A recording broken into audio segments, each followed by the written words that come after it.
Hello.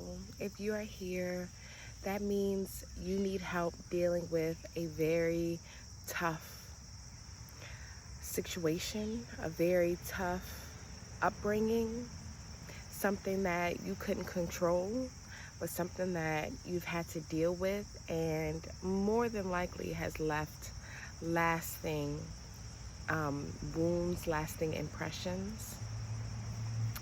Today we're going to be talking about the toxic family dynamic.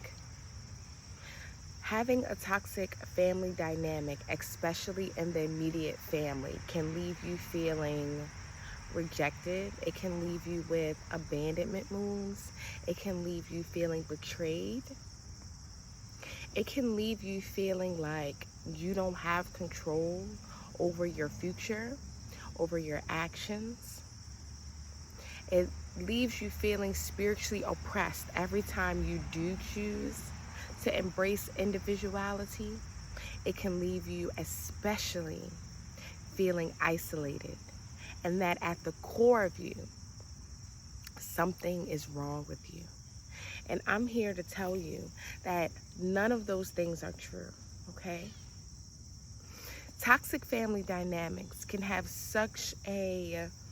and what a lot of people like to say is black sheep of the family, if you are the black sheep of the family.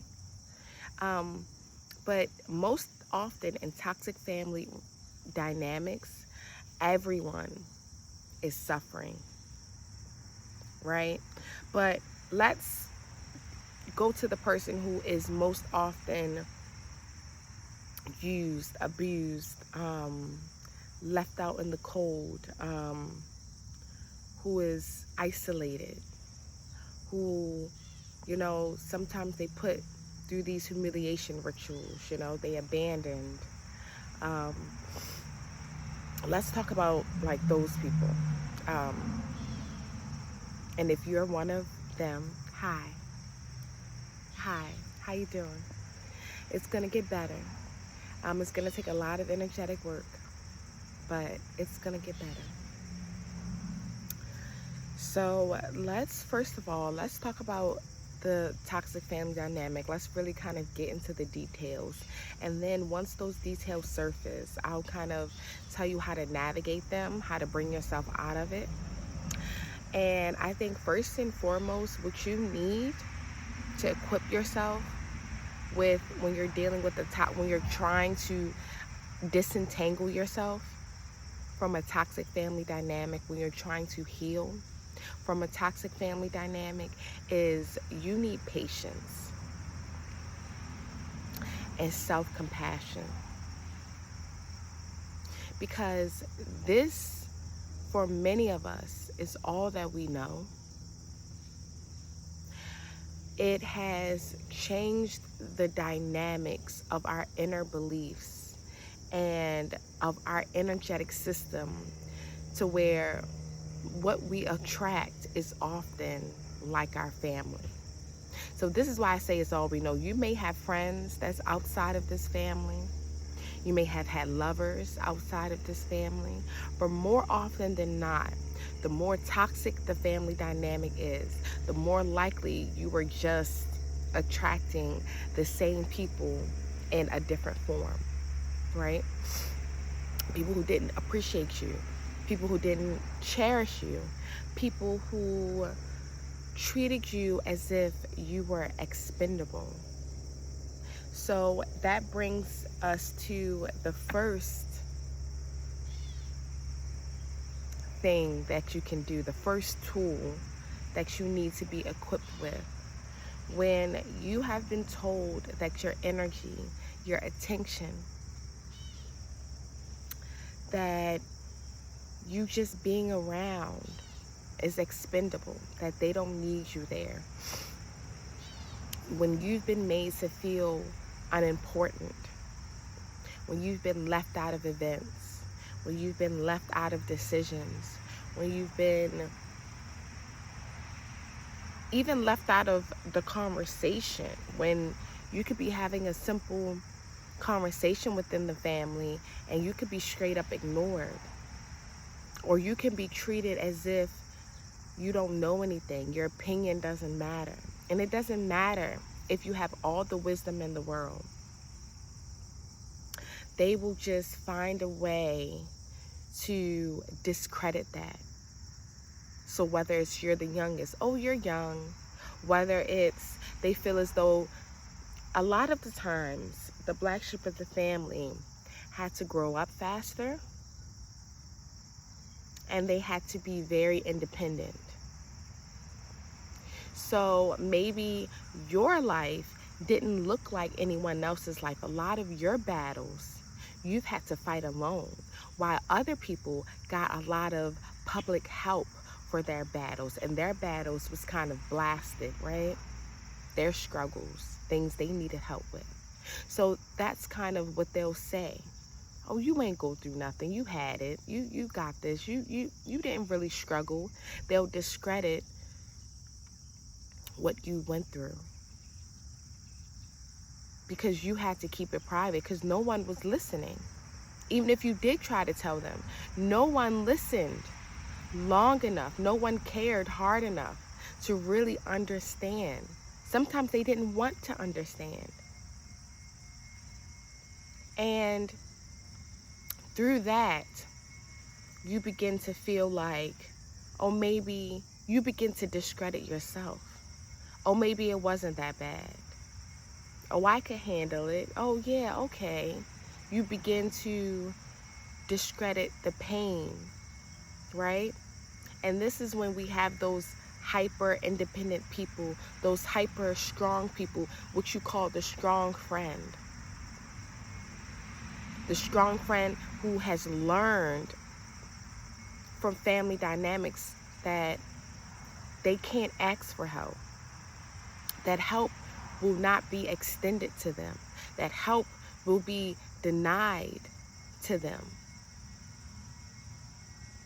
That even if the person was able to help you, they'll find some excuse to discredit you. They'll find some excuse. Doesn't it always seem like, for an example, doesn't it always seem like when we're going through something, everyone else is too? Or the person who we need something from is somehow going through something too?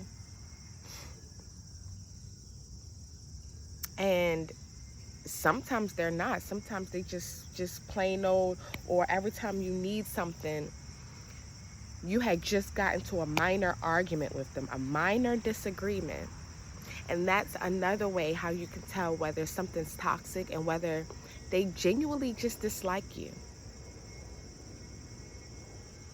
Because all of a sudden their support withdraws, their attention withdraws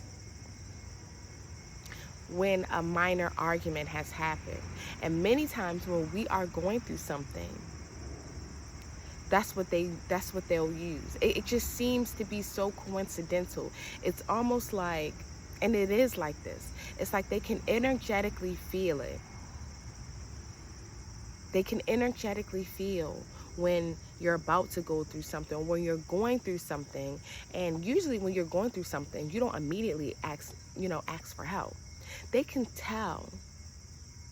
These people have been around you your whole life. They have studied you in some cases.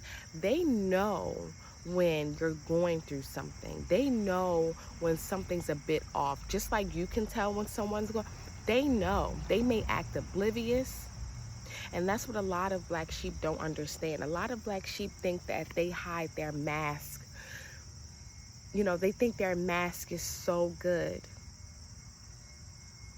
Oh no, I just don't show it. No, you show it. No, there's signs. And a lot of times what we need to admit to ourselves, we don't know, because people act like they don't notice, but we need to admit to ourselves that they notice, they just didn't care, and that we need to leave out of these loops with people who aren't as attentive with us as we are with them. Hey, I noticed that you're not smiling as much today. Hey, I noticed that you've been kind of keeping to yourself today. Many of times we live in the same household with these people, so they definitely notice. They can feel energy just as you can. That's another thing, that sometimes us spiritual people, really spiritual, we can sometimes doubt whether others have the same capabilities. They do. It may not be as strong, but they do. They can tell.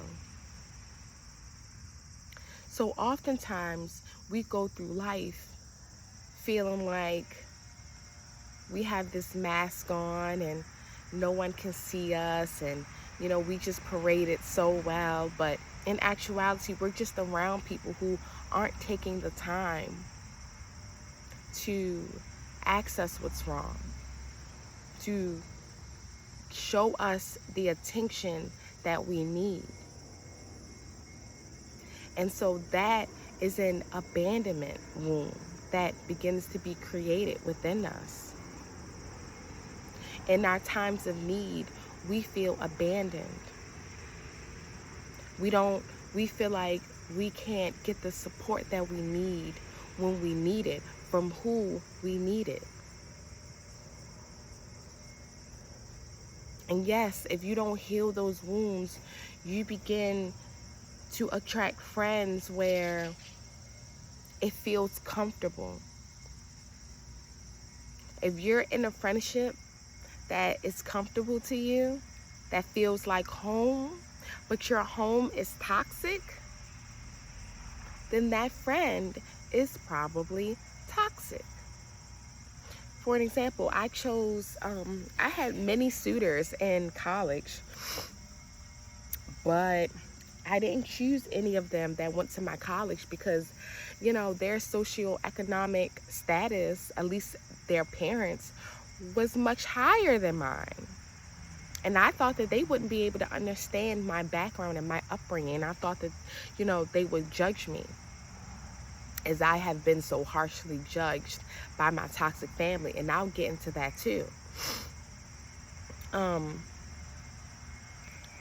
so I chose someone who worked at my local Walmart, who felt familiar, and is the second most toxic person I've ever met in my life, right behind my mother.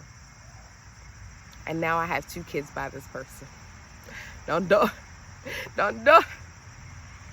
You find yourself sleeping with the enemy, don't do it. If you can heal, I'll get into that. I'll make a video about how you deal with sleeping with the enemy. Like when you found, because sometimes it's too late. With friends, it's never too late. You're not entering any, sometimes you enter into business contracts. So that might be a thing too. Dissolve it if you can. Let them buy you out or buy you out, whoever I deal with it. Take it to court. Because you deserve more. And how to deal with that abandonment wound is you have to keep your heart open. You have to learn that vulnerability is a strength. That you don't deserve to do it all alone. You don't deserve to carry everything all alone. Because more often than not, you were there for these people in some of their low moments. You deserve reciprocity. So what you give, you also receive. And not something that's tit for tat. Be wary of that. Because people are so used to giving us breadcrumbs, what we can do is, what we often, a mindset, a negative habit that we adopt is that when someone just does the minor thing for us, we can start to overgive and overextend because we're so grateful to have help. Where before we would have gotten nothing. We would have gotten gaslit. We would have gotten, talked about, humiliated. Every time we're going through something, they don't help us, but somehow it's the talk of the town. but they try their best not to let you know. But you're the talk of the town. But no one, they can talk about you, but no one is able to offer you any help. So when someone does offer you help, and it could be just a minor thing,